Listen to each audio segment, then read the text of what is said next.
There comes a moment when the person who felt everything suddenly feels nothing at all. The one who absorbed everyone's pain, who stayed up countless nights talking friends through crises, who could sense a shift in mood from across the room, that person goes silent. Not the comfortable silence of peace, but the eerie quiet of a door being locked from the inside.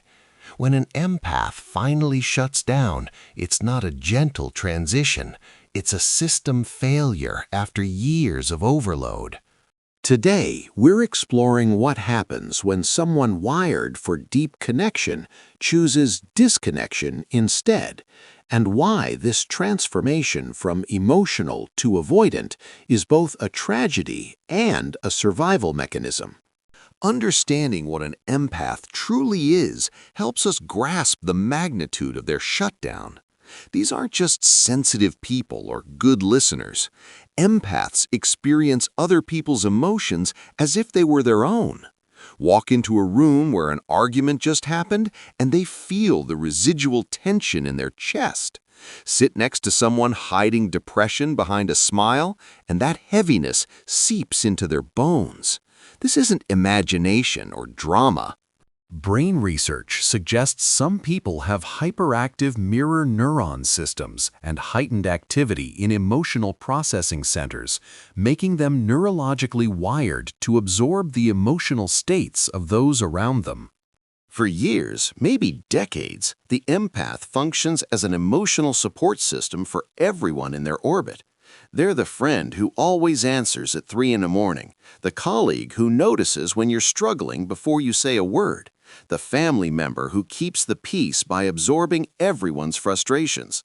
They give and give and give, often neglecting their own needs because other people's pain feels more urgent than their own.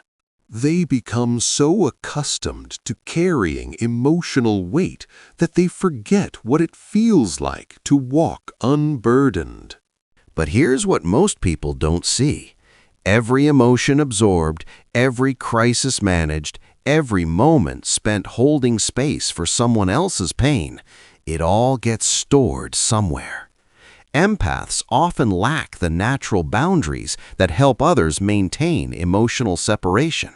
Where most people have a fence, empaths have a welcome mat. This means they accumulate emotional debris from every interaction, every relationship, every encounter. Over time, the weight becomes crushing. The breaking point rarely looks dramatic from the outside. There's usually no explosive confrontation or theatrical exit. Instead, it's more like a switch flipping after one too many demands on an already overloaded circuit. Maybe it's the friend who calls with the same problem for the 100th time, expecting comfort but never taking advice. Maybe it's the realization that people only reach out when they need something. Maybe it's simply waking up one day and feeling so emotionally exhausted that even caring feels impossible. Whatever the trigger, something fundamental changes in that moment. The shutdown process begins with withdrawal. The empath who once initiated conversations starts responding with short, polite messages instead. Invitations get declined with vague excuses. Phone calls go to voicemail. Social media presence dims or disappears entirely. To outsiders, it might look like depression or rudeness, but it's actually a desperate act of self-preservation. They're finally building the boundaries they should have had all along, but because they're doing it in crisis mode, those boundaries look more like walls. Emotionally, they become almost unrecognizable, especially to themselves. The person who cried at commercials and felt strangers' pain now watches tragedy with a blank expression. The one who could spend hours discussing feelings now changes the subject when conversations get deep. They've developed what psychologists might call emotional blunting or numbness, a protective mechanism that shuts down feeling to prevent further damage. It's not that they've stopped caring entirely. It's that caring became so painful they had to amputate that part of themselves to survive.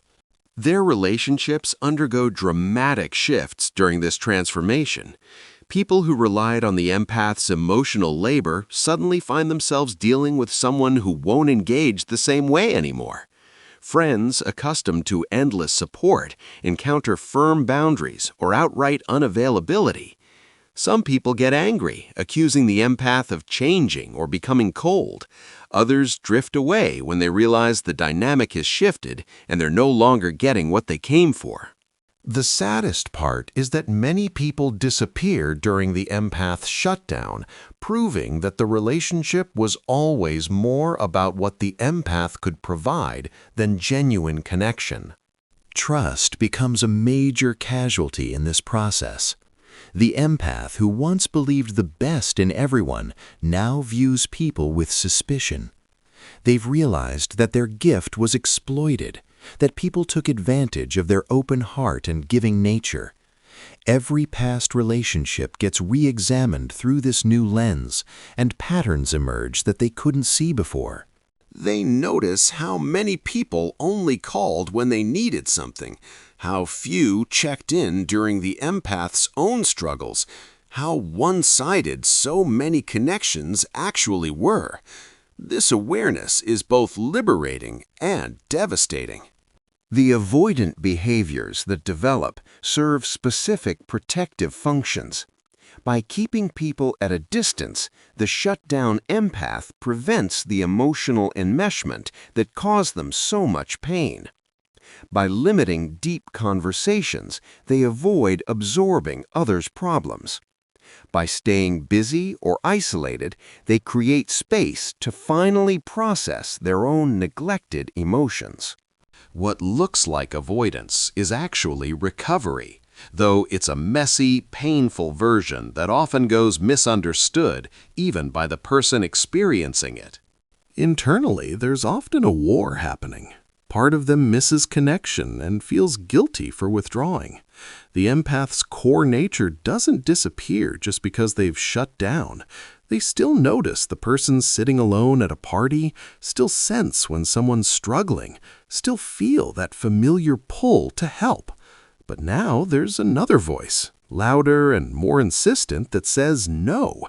That voice reminds them of the cost of caring, the price they paid for being everyone's emotional refuge.